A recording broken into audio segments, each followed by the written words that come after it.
नमस्कार good morning everyone मु आर्या आज गुरुत्वपूर्ण खबर गुड़िक आपण मानक जनइबी न्यूज गुड़िक भल लगे निश्चित भाव गोटे लाइक करी चैनल को सब्सक्राइब करदे। तो चलतु आज गुरुत्वपूर्ण खबर गुड़िक नजर पकाइबा। तेज राज्य में 2 दिन घड़घड़ी सह हालुका वर्षार संभावना 7 तारिख जाए घन कुहुड़ी नहीं अलर्ट करागला जारी। तेज उत्तर पश्चिम ओडिशार हालुकारु मध्यम धरणर वर्षार संभावनाटी रही। शनिवार सुंदरगढ़ मयूरभंज केन्दुझर गोटे रु 2टी स्थान में घड़घड़ी सहित हालुका वर्षा हेब। रविवार झारसुगुड़ा सुंदरगढ़ और केन्दुझर मयूरभंज स्थान स्थान हालुका वर्षा हबार संभावनाटी रही। राज्यर बाकी अंचल पागटी सुखिला रहिबो, मात्र शीत बढ़िबार संभावना नाही। आसंता 5 दिन पर्यंत शीत बढ़िबार संभावनाटी देखा जाऊ नाही। हेले दक्षिण एवं आभ्यंतरण ओडिशा समेत उपकूलर केतेक अंचल में कुहुड़ीटी रहिबो। आसंता 3 दिन घन कुहुड़ीर संभावनाटी अधिक अछि। परवर्ती खबर बढ़ुची संक्रमण गत 24 घंटे 761 कोरोना आक्रांत चिन्हट और 12 जनकर मृत्यु। तेज देश में कोरोना मामला क्रमागत भाव में वृद्धि पाउछि। गत 24 घंटा मध्य देश में 761 कोरोना आक्रांत चिन्हट होइतिबा बेले 12 जनकर मृत्यु होइछि। वर्तमान देश में कोरोना सक्रिय मामला संख्या 4334 को वृद्धि पाई। सबुठारु विपदजनक परिस्थिति कर्णाटक होइछि। गुरुवार ठारे 298टी मामला रेकर्ड करा जाइछि। सबुठारु चिंताजनक विषय होउछि गुरुवार राज्य में कोरोना पॉजिटिव हार 3.46% रु 3.82% को वृद्धि पाई। परवर्ती खबर आज बीएसकेवाई कार्डर पंजीकरण आरंभ। जानतु केमिति करिवे आवेदन। तेबे समस्त को मागणा चिकित्सा जोगाई देवाई राज्य सरकार और कार्यक्रम हाथ को नहीं। नवा वर्षर बीएसकेवाई नवीन कार्डर शुभारंभ करा जाई अछि। आज कार्डर पंजीकरणटी आरंभ करा जिवो। पंचायत स्तर में आसंता 16 तारिख जाए ऑनलाइन माध्यम पंजीकरणटी करा जाई पारिबो। आज 16 तारिख पर्यंत चलिबो बीएसकेवाई नवीन कार्डर ऑनलाइन पंजीकरण। पाखरे राशन कार्ड नथिले भी बीएसकेवाई नवीन कार्ड पाई करिपारिबे आवेदन। मो सेवा केन्द्र रे बिना देयरे करिपारिबे आवेदन। परवर्ती खबर ईश्रम कार्ड धारी माननकु मिलुची अनेक सुविधा। प्रति मासरे अकाउंट को आसीबो टंका। तेबे ईश्रम कार्ड योजना रे आपण अनेक सुविधार लाभ मध्य पाई पारिबे। एथिरे सरकार आपणको पेंशन आकार रे टंका देइथांती, जहाद्वारा आपणको वृद्धा अवस्था समस्यार सम्मुखीन हेबाकू पड़िबो नाही। जदि श्रमिकंकर एक पुओ किंबा झील अच्छी जी अधिक पाठ पढ़ाक चाहती तेमाने सरकार सेमानंकु छात्रवृत्ति प्रदान करुछंती। जदि कौनसी श्रमिक दुर्घटना अक्षम हुअंती तेबे तांकु 1 लाख टंका दिया जाउअछि। एही श्रम कार्ड पई डॉक्यूमेंट आवश्यकता निहाती भाबरे दरकार। आधार कार्ड, मोबाइल नंबर आधार सहित लिंक हेबा जरूरी। मौलिक ठिकाना प्रमाणपत्र, बैंक स्टेटमेंट सूचना, पासपोर्ट आकार फोटो। ई श्रम कार्ड पई किपरि करिवे आवेदन, एही सब जिनिस निहाती भाबरे आपनकु दरकार पड़िबो। एथिरे आवेदन करिवार पद्धति बहुत सहज होइथाय। एथिपाई आपण ऑनलाइन रे आवेदन करि पारिबे। एथिपाई सर्वप्रथमे आपनकु ई श्रम कार्डर ऑफिशियल वेबसाइट ishram.gov.in को जिबाकू पड़िबो। परवर्ती खबर बड़ निष्पत्ति पेंशन को ऊपर जरिमाना लागू हेले भी मिलिबो पूरा पेंशन। तेबे अवसर पर कर्मचारी माने नूतन पेंशन जदि कौनसी ह्रास घटी थाए तेबे तांको ऊपर निर्भर थिबा संपूर्ण परिवार को पेंशन टी दिया जिवो। केंद्र अर्थ मंत्रालय राजस्व विभाग जनवरी 1 रे पेंशन कोड पर परिवार पेंशन को अपरिवर्तित रखिबा नै विवाद संपर्क रे एक चिठी जारी करी स्पष्ट करा जाई अछि। नूतन पेंशन नीति अनुसार अवसर प्राप्त कर्मचारी मानक परिवार मध्य ही सुविधाटी पाई पारिबे। अर्थ मंत्रालय अधीन निजस्व विभागर निर्देशक डिसेम्बर 20 रे एक निर्देशक जारी करिसेंती। एही चिठी माध्यम निर्देशक विजय राजमोहन सीसीएस नियम 2021 नियम 52 अनुसार पेंशनभोगी मृत्यु पर समग्र परिवार को पेंशन प्रदान विषय कहिसेंती। परवर्ती खबर कटक रे गड़िबो लक्ष्मी बस मात्र 5 टंकार मिलिबो टिकेट। तेबे कटकवासी मानक पई आसुछि एक खुशीर खबर। कटक रे खूब शीघ्र आरंभ हेबाकू जाउछि लक्ष्मी बस। आज 5T अध्यक्ष VK पांडियन आज कटक रे पहुंची एही घोषणाटी करिसेंती। बालीजात्रा पड़िया VK पांडियन आज यही सूचना प्रदान करिसेंती। ତେବେ ଫେବୃଆରୀ ଶେଷ ସୁଦ୍ଧା କଟକରେ ଏହି ସେବାଟି ଆରମ୍ଭ କରାଯିବା ନେଇ ଯୋଜନାଟି ରହିଅଛି। ତେବେ ଛାତ୍ରଛାତ୍ରୀଙ୍କ ପାଇଁ ବସ୍ ଟିକେଟର ମୂଲ୍ୟ 5 ଟଙ୍କା ରହିଥିବା ଜଣାପଡ଼ିଛି। ଏହା ସହିତ ପ୍ରତି ଗ୍ରାମ ପଞ୍ଚାୟତରେ ମିଶନ ଶକ୍ତି ବ୍ୟାଙ୍କ ଖୋଲିବା ନେଇ ମଧ୍ୟ କହିଛନ୍ତି 5T ଅଧ୍ୟକ୍ଷ। ଏହା ସହିତ ସମସ୍ତଙ୍କୁ ବିଜୁ ସ୍ୱାସ୍ଥ୍ୟ କାର୍ଡ ଯୋଗାଇ ଦେବା ନେଇ ମଧ୍ୟ ସୂଚନା ଦେଇଛନ୍ତି ପାଣ୍ଡିଆନ। ପରବର୍ତ୍ତୀ ଖବର, ପର୍ଯ୍ୟଟକମାନଙ୍କ ପାଇଁ 9 ଦିନ ଭିତରକନିକା ବନ୍ଦ ରହିବ। ତେବେ ଶୁକ୍ରବାର ଠାରୁ ବନ୍ଦ ରହିବ ଭିତରକନିକା। ବୌଡ଼ କୁମ୍ଭୀର ଏବଂ ପକ୍ଷୀ ଗଣନା ପାଇଁ ପର୍ଯ୍ୟଟକମାନଙ୍କ ପାଇଁ 13 ତାରିଖ ଅର୍ଥାତ୍ 9 ଦିନ ପାଇଁ ଭିତରକନିକା ବନ୍ଦ ରହିବ। କୁମ୍ଭୀର ଗଣନାରେ ବନ ବିଭାଗ ଟିମ୍ ଏବଂ ବିଶେଷଜ୍ଞ ଦଳ ସାମିଲ ମଧ୍ୟ ହେବେ। ମହାକାଳପଡ଼ା, ରାଜନଗର, ଗହିରମଥା, କନିଆ ସମେତ ସଂଲଗ୍ନ ନଦୀନାଳମାନଙ୍କରେ ମଧ୍ୟ ଗଣନା କରାଯିବ। ପରବର୍ତ୍ତୀ ଖବର, 5 ଲକ୍ଷ ଟଙ୍କା ପର୍ଯ୍ୟନ୍ତ କରିପାରିବେ UPI ପେମେଣ୍ଟ। NPCI ଜାରି କଲା ନୂତନ ନିୟମ।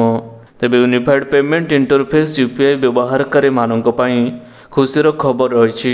National payment corporation of India NPCI ଦ୍ୱାରା ଜାରି ଏକ ନୋଟିଫିକେସନ ଅନୁଯାୟୀ ବର୍ତ୍ତମାନ UPI ବ୍ୟବହାରକାରୀ ଜାନୁଆରୀ 10, 2024ରୁ 5 ଲକ୍ଷ ଟଙ୍କା ପର୍ଯ୍ୟନ୍ତ ପେମେଣ୍ଟ ଟ୍ରାଞ୍ଜାକ୍ସନ୍ କରିପାରିବେ। ସମସ୍ତ ବ୍ୟାଙ୍କ ପେମେଣ୍ଟ ସର୍ଭିସେସ୍ ପ୍ରୋଭାଇଡର ଏବଂ API ଆପ୍ ଏହି ସେବା ପ୍ରଦାନ କରିବା ନେଇ ଘଚଉ ପକ୍ଷରୁ ଆଦେଶଟି ଜାରି କରିଛି। UPI ବ୍ୟବହାରକାରୀମାନେ କେବଳ ଭେରିଫାଏଡ୍ ମର୍ଚେଣ୍ଟ ଦ୍ୱାରା 5 ଲକ୍ଷ ଟଙ୍କା ପର୍ଯ୍ୟନ୍ତ ପେମେଣ୍ଟ କରିପାରିବେ।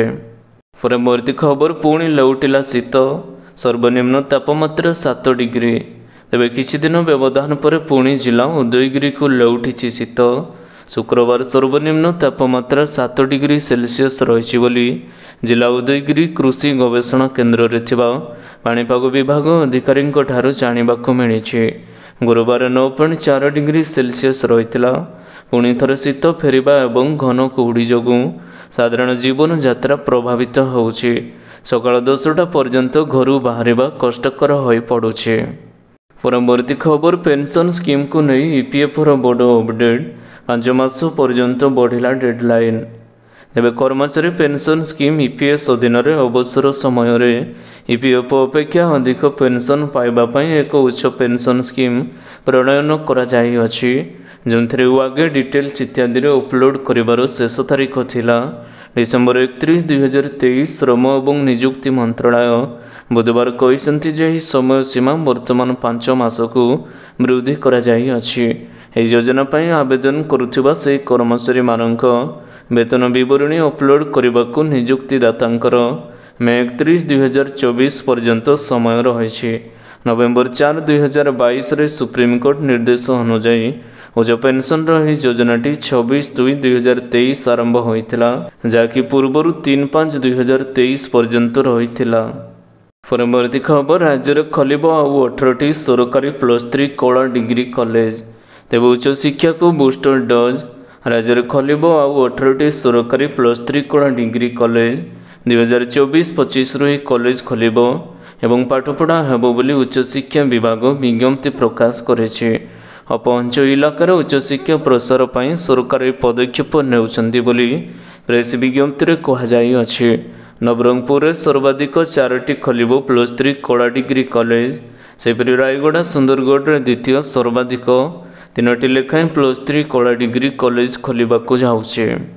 ପରବର୍ତ୍ତୀ ଖବର, ତାଜା ଅପଡେଟ୍। ଆଜି ସାମାନ୍ୟ କମିଛି ପେଟ୍ରୋଲ ଏବଂ ଡିଜେଲର ଦର।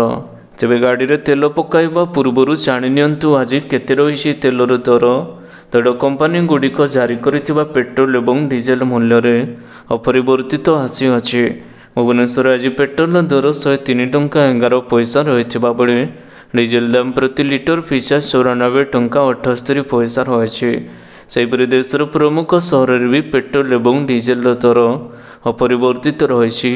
ଦିଲ୍ଲୀରେ ପେଟ୍ରୋଲ ଲିଟର ପିଛା 96 ଟଙ୍କା 72 ପଇସା ଏବଂ ଡିଜେଲର ଦର 89 ଟଙ୍କା 62 ପଇସା ରହିଛି।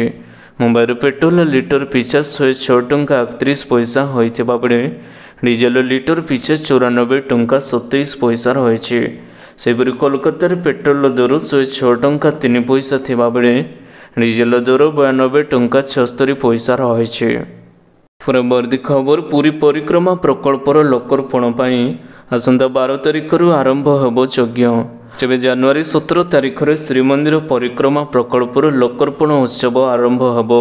12 ତାରିଖରୁ ଯଜ୍ଞ ପ୍ରକ୍ରିୟାଟି ଆରମ୍ଭ ହେବ। ଗଜପତିଙ୍କ ଗୁଆ ଟେକା ପରେ ଯଜ୍ଞ ପ୍ରକ୍ରିୟାଟି ଆରମ୍ଭ ହେବ। ଗଜପତିଙ୍କ ରାଶି ନକ୍ଷତ୍ରକୁ ନେଇ ଯଜ୍ଞଟି ଆରମ୍ଭ ହେବ। 3 ଦିନ ଧରି ଭବ୍ୟ ସାଂସ୍କୃତିକ ଏବଂ ଆଧ୍ୟାତ୍ମିକ କାର୍ଯ୍ୟକ୍ରମ କରାଯିବ। 17ରେ ଦେଶର 60ଟି ମନ୍ଦିରର କର୍ମକର୍ତ୍ତା ଯୋଗ ଦେବେ। ଆସନ୍ତା ଜାନୁଆରୀ 15 ତାରିଖ ସକାଳ 7ଟାରେ ଶ୍ରୀମନ୍ଦିର ଈଶାନ୍ୟ କୋଣରେ ଅନୁପରଣ କରାଯିବ। ପରବର୍ତ୍ତୀ ଖବର, ଭାରତୀୟ ବାୟୁସେନାରେ ବାହାରିଲା ଚାକିରି, ଚଳିତ ମାସରୁ କରିପାରିବେ ଆବେଦନ। ତେବେ ଭାରତୀୟ ବାୟୁସେନାରେ ମିଳିବ ନିଯୁକ୍ତି। ଚଳିତ ବର୍ଷ 2024ରେ ଭାରତୀୟ ବାୟୁସେନାରେ ନିଯୁକ୍ତି ମିଳିବା ନେଇ ବିଜ୍ଞପ୍ତି ପ୍ରକାଶ ପାଇଛି। ଏଥିପାଇଁ ଆବେଦନ ପ୍ରକ୍ରିୟା ଜାନୁଆରୀ 17ରୁ ଆରମ୍ଭ ହେବାକୁ ଯାଉଛି। ଆବେଦନ ପ୍ରକ୍ରିୟାର ଶେଷ ତାରିଖ ଫେବୃଆରୀ 6 ଯାଏଁ ରହିଛି। ଇଚ୍ଛୁକ ପ୍ରାର୍ଥୀମାନେ ଅନଲାଇନ୍ ମାଧ୍ୟମରେ ଆବେଦନଟି କରିପାରିବେ। ଭାରତୀୟ ବାୟୁସେନାର ସୂଚନା ଅନୁସାରେ ପ୍ରାର୍ଥୀମାନେ IF ଅଗ୍ନିବୀର ବାୟୁର ଅଫିସିଆଲ ୱେବସାଇଟ୍ agnipodvayu.cdsc.in ମାଧ୍ୟମରେ ଅନଲାଇନ୍ରେ ଆବେଦନଟି କରିପାରିବେ। ପରବର୍ତ୍ତୀ ଖବର, ବୁଲେଟ୍ ଟ୍ରେନ୍ଠୁ 3 ଗୁଣା ଅଧିକ ସ୍ପିଡ୍, ଘଣ୍ଟାକରେ ଚାଲିବ 1000 କିଲୋମିଟର। ତେବେ ଘଣ୍ଟା ପ୍ରତି 100ରୁ 200 କିଲୋମିଟର ସ୍ପିଡ୍ରେ ଚାଲିପାରିବ ଏକ ଟ୍ରେନ୍। କିନ୍ତୁ କେବେ ଶୁଣିଛନ୍ତି କି ଘଣ୍ଟା ପ୍ରତି 1000 କିଲୋମିଟର ସ୍ପିଡ୍ରେ ଟ୍ରେନ୍ ଚାଲିବ? ବୋଧହୁଏ କେବେ ବି ଏପରି ଶୁଣି ନଥିବେ। କିନ୍ତୁ ଏପରି ଏକ ସୁପରସୋନିକ୍ ଟ୍ରେନ୍ ତିଆରି କରୁଛି ଚୀନ୍। ଅବଶ୍ୟ ଅନେକ ସମୟରେ ଚୀନର ନୂଆ ନୂଆ ଆବିଷ୍କାର ବିଶ୍ୱ ପାଇଁ ଘାତକ ହୋଇଥାଏ। କିନ୍ତୁ ଏହି ସୁପରସୋନିକ୍ ବେଗର ଟ୍ରେନ୍ ଚାଳନାର ପ୍ରସ୍ତୁତି ଚୀନକୁ ଚର୍ଚ୍ଚାକୁ ଆଣିଅଛି। ଏହି ଟ୍ରେନ୍ର ପରୀକ୍ଷା ସଫଳତାପୂର୍ବକ ଶେଷ ହୋଇଛି। ଏହା ଘଣ୍ଟା ପ୍ରତି 1000 କିଲୋମିଟର ବେଗରେ ଦୌଡ଼ିବ। ବାସ୍ତବରେ ଏହାକୁ ultra high speed magnetic lamination train ବୋଲି ଜଣାପଡ଼ିଛି। ପରବର୍ତ୍ତୀ ଖବର, 18ଟି ବ୍ଲକରେ ଖୋଲିବ +3 କଲେଜ। ଚଳିତ ଶିକ୍ଷା ବର୍ଷରୁ ହେବ ଶିକ୍ଷାଦାନ। ତେବେ ଶିକ୍ଷାରେ ସମାନତା ଏବଂ ଉତ୍କର୍ଷ ଆଣିବା ସହିତ ଶିକ୍ଷାକୁ ସୁଦୂର ପ୍ରସାର କରିବା ନିମନ୍ତେ ଉଚ୍ଚଶିକ୍ଷା ବିଭାଗ ଦ୍ୱାରା ଏକ ନିଷ୍ପତ୍ତି ନିଆଯାଇଅଛି। ମହାବିଦ୍ୟାଳୟ ନଥିବା 18ଟି ବ୍ଲକରେ ଖୋଲିବ +3 କଲେଜ। ନବରଙ୍ଗପୁରରେ 4ଟି ଏବଂ କୋରାପୁଟରେ 2ଟି ବ୍ଲକରେ ଖୋଲିବ। ଉଚ୍ଚଶିକ୍ଷା ବିଭାଗ ଦ୍ୱାରା ମହାବିଦ୍ୟାଳୟ ନଥିବା 18ଗୋଟି ବ୍ଲକରେ କଳା ବିଭାଗର ସ୍ନାତକ ସ୍ତରୀୟ ଯୁକ୍ତ 3 ମହାବିଦ୍ୟାଳୟ ଖୋଲିବାକୁ ନିଷ୍ପତ୍ତି ନିଆଯାଇଛି। 2024-25 ଶିକ୍ଷାବର୍ଷରୁ ଏହି ମହାବିଦ୍ୟାଳୟଗୁଡ଼ିକରେ ଶିକ୍ଷାଦାନ ଆରମ୍ଭ କରାଯିବ। ପରବର୍ତ୍ତୀ ଖବର, ସେନା ସରଞ୍ଜାମ କ୍ରୟ ଲାଗି 802 କୋଟିର ଚୁକ୍ତି। ତେବେ ଦେଶର ସେନା ବାହିନୀକୁ ଅଧିକ ସଶକ୍ତ କରିବା ଦିଗରେ ଭାରତ ସରକାରଙ୍କ ପ୍ରୟାସ ଜାରି ରହିଛି। ଗୁରୁବାର କେନ୍ଦ୍ର ପ୍ରତିରକ୍ଷା ମନ୍ତ୍ରାଳୟ ସେନାବାହିନୀ ପାଇଁ ଆବଶ୍ୟକ ସରଞ୍ଜାମ, ଅସ୍ତ୍ରଶସ୍ତ୍ର ତଥା ଅନ୍ୟ ଗୋଳାବାରୁଦ ଲାଗି 802 କୋଟି ଟଙ୍କା ମୂଲ୍ୟର 2ଟି ଚୁକ୍ତି ସ୍ୱାକ୍ଷର କରାଯାଇଅଛି। ପ୍ରଥମ ଚୁକ୍ତିଟି ଜୁପିଟର ୱାଗନ ଲିମିଟେଡ୍ ନାମକ ଏକ ପ୍ରତିରକ୍ଷା ମାନୁଫ୍ୟାକ୍ଚରିଂ କମ୍ପାନୀ ସହ କରାଯାଇଛି। ଏହି ଚୁକ୍ତି ଅନ୍ତର୍ଗତ ଜୁପିଟର ୱାଗନ ଭାରତୀୟ ସେନାକୁ ପ୍ରାୟ 697ଟି ବଗି ଓପନ ମିଲିଟାରୀ ୱାଗନ ଯୋଗାଇ ଦେବ। ଏଥିପାଇଁ 473 କୋଟି ଟଙ୍କା ବ୍ୟୟ ବରାଦ କରାଯାଇଛି। ଏହିପରି BML ଲିମିଟେଡ୍ ନାମକ ଅନ୍ୟ ଏକ କମ୍ପାନୀ ସହ 329 କୋଟି ଟଙ୍କାର ଚୁକ୍ତି ହୋଇଛି, ଯେଉଁଥିରେ 56ଟି mechanical mine fielding marking equipment ଯୋଗାଣ ପାଇଁ ପ୍ରସ୍ତାବ ମଧ୍ୟ ରହିଛି। ପରବର୍ତ୍ତୀ ଖବର, ମୁକେଶ ଅମ୍ବାନୀଙ୍କୁ ପଛରେ ପକାଇ ଭାରତର ସବୁଠାରୁ ଧନୀ ବ୍ୟକ୍ତି ହେଲେ ଗୌତମ ଆଦାନୀ। ତେବେ ପୁଣି ଭାରତରେ 1 ନମ୍ବର ଧନୀ ତାଲିକାକୁ ଫେରିଛନ୍ତି ଗୌତମ ଆଦାନୀ। ହିଣ୍ଡେନବର୍ଗ ରିପୋର୍ଟ ପରେ ଦୋହଲି ଯାଇଥିବା ଆଦାନୀ ସାମ୍ରାଜ୍ୟ ପୁଣି ଥରେ ଶକ୍ତି ଯୋଗାଡ଼ କରି ଆଗକୁ ବଢ଼ୁଛି। ଏହା ସହିତ ଗୌତମ ଆଦାନୀ ରିଲାଏନ୍ସ ଇଣ୍ଡଷ୍ଟ୍ରିଜର ମାଲିକ ମୁକେଶ ଅମ୍ବାନୀଙ୍କୁ ପଛରେ ପକାଇ ଭାରତ ଏବଂ ଏସିଆର 1 ନମ୍ବର ଧନୀ ତାଲିକାରେ ପ୍ରଥମ ସ୍ଥାନ ଦଖଲ କରିଛନ୍ତି। ଆଦାନୀ ବିଶ୍ୱର ଧନୀ ତାଲିକାରେ ମଧ୍ୟ ଲମ୍ବା ଡିଆଁ ମାରି 12 ନମ୍ବର ତାଲିକାରେ ପହଞ୍ଚିଅଛନ୍ତି ଏବଂ ତାଙ୍କ ପଛକୁ ମୁକେଶ ଅମ୍ବାନୀ 13ତମ ସ୍ଥାନରେ ରହିଛନ୍ତି। ଏହା ପୂର୍ବରୁ ଡିସେମ୍ବର 2023ରେ ମୁକେଶ ବିଶ୍ୱ ଧନୀ ତାଲିକାରେ 14ତମ ସ୍ଥାନକୁ ଉଠିଥିବା ବେଳେ ଆଦାନୀ 15ତମ ସ୍ଥାନରେ ରହିଥିଲେ। ବର୍ତ୍ତମାନ ଆଦାନୀଙ୍କ ମୋଟ ସମ୍ପତ୍ତି 97.6 ବିଲିୟନ ଆମେରିକୀୟ ଡଲାର ରହିଅଛି। ପରବର୍ତ୍ତୀ ଖବର, ଶେଷ ହେଲା ଚିଲିକାରେ ପକ୍ଷୀ ଗଣନା କାର୍ଯ୍ୟ। ତେବେ ଶେଷ ହେଲା ଚିଲିକାରେ ପକ୍ଷୀ ଗଣନା କାର୍ଯ୍ୟ। ତେବେ ଗତ ବର୍ଷ ଅପେକ୍ଷା ଚଳିତ ବର୍ଷ 187 ପ୍ରଜାତିର ପକ୍ଷୀଙ୍କ ଆଗମନ ହୋଇଅଛି। ସେଥିମଧ୍ୟରୁ ଏକ ନୂତନ ଅତିଥି ଭାବରେ ପଲାଶ ଫିସ୍ ଇଲଗ ନାମକ ପକ୍ଷୀ ଦେଖିବାକୁ ମିଳିଛି। ତେବେ ଚଳିତ ବର୍ଷ 5830 ପକ୍ଷୀଙ୍କ ସଂଖ୍ୟା ବୃଦ୍ଧି ପାଇଅଛି। तेबे सर्वमोट 11,37,759 पक्षी चिलिका को आसी अछंती। सेथिमध्यरु केवल नळबणरे 3,42,887 पक्षी रहुथिबा देखिबाकू मिलिछि। गत वर्ष 184 प्रजातिर 1,31,929 पक्षी आसीथिले। गणनारे नदन पिनटेल प्रजातिर पक्षीଙ୍କ संख्या सर्वाधिक अधिक रहिछि। परवर्ती खबर आसुछि बड़ वर्षा 5 दिन प्रबल वर्षिम वर्षा। जेबे आसुछि बड़ वर्षा 5 दिन प्रबल अति प्रबल वर्षा हेबा नै पूर्वानुमानटी करिसेंती पाणीपाग विशेषज्ञ। वर्षा कारणरू शीत मध्य बढ़िबो। एपरिक किछि स्थान रे पारद ह्रास पाइबा फलरे प्रबल शीत अनुभूत हेबो। देशर पूर्व एवं मध्य राज्य गुड़िकर वर्षा हेतु ठंडा वृद्धि पाई अछि। उत्तर प्रदेश और मध्य प्रदेश रे आउ 2 दिन वर्षा हबार संभावनाटी अधिक रही। पाणीपाग विभाग अनुसार छत्तीसगढ़ बिहार और झारखंड रे मध्य अल्प वर्षा हबार संभावना रही। राजस्थान पंजाब हरियाणा और दिल्ली समेत आउ किछि राज्य रे प्रबल शीत नहीं अलर्ट जारी कर जायछि। राजस्थान में सर्वनिम्न तापमात्रा रेकर्ड करा जाई अछि। सेबळे आसंता 5 दिन पई 3टी राज्य रे वर्षा नहीं पूर्वानुमानटी करिछि पाणीपाग विभाग। कर्णाटक केरल और तमिलनाडु रे वर्षा सतर्क सूचना जारी करा जाई अछि। तेबे आशा करुछि आजिर गुरुत्वपूर्ण खबर गुड़िक आपण मानकु निश्चित भाव में भल लगिथिबो। जदि भल लगिथाय वीडियो को गोटे लाइक करंतु एवं चैनल को सब्सक्राइब करबा पई बिल्कुल भी भूलंतु नाही। आपनको भल पाइबा स्वरूप वीडियो को शेयर करदेबे। पुणी देखा हब लेटेस्ट अपडेट रे। सेतेबेळु पर्यंत विदाय नउछि। वंदे मातरम। Take care. Bye bye.